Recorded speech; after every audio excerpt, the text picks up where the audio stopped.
Next question comes from Zafar Ahmed. Bribing is illegal by persons, but nation-states indulge in illegal activities to fulfill their political aims, commitments, and remain unpunished. If proven true, bribing people smugglers by Australian government to turn back boats will be an illegal activity and maybe in breach of international human rights treaty.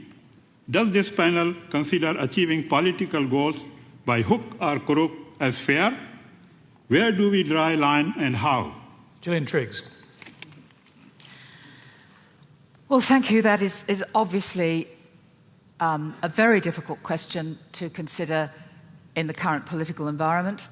From the perspective of international law, everybody who claims our protection in Australia as an asylum seeker is entitled to have that claim considered properly.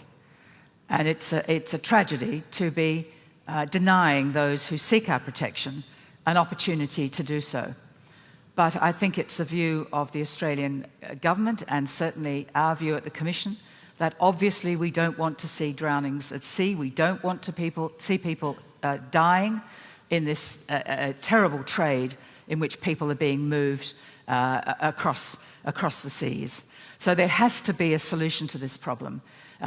Turning boats back and turning them back to our neighbours to look after these asylum seekers is creating other problems with the region.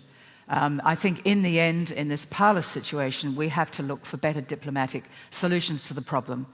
But certainly as a matter of law, we do owe an obligation to these people to assess their claims to refugee status. And that is the great dilemma that we have. But somehow or another, we need to work with our neighbours and to jointly assess their needs and to ensure that they're properly protected. A quick answer on this one. If it were proven that Australian officials bribed people smugglers, it's not clear, obviously, at this stage, but if it were proven, would that be illegal in the way that bribing Australian wheat board executives was illegal?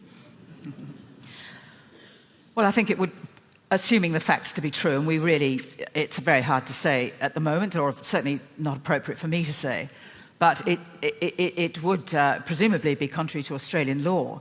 But there are many aspects to this. One is the constant refusal to advise the Australian public as to exactly what is going on, to declare that something is an on-water matter is wearing very thin, if that's the right metaphor, because in open government, if we're talking about Magna Carta and appropriate systems of government, it's appropriate these days that people are advised as to why we're spending billions of dollars on this program and exactly what's happening as a course of it.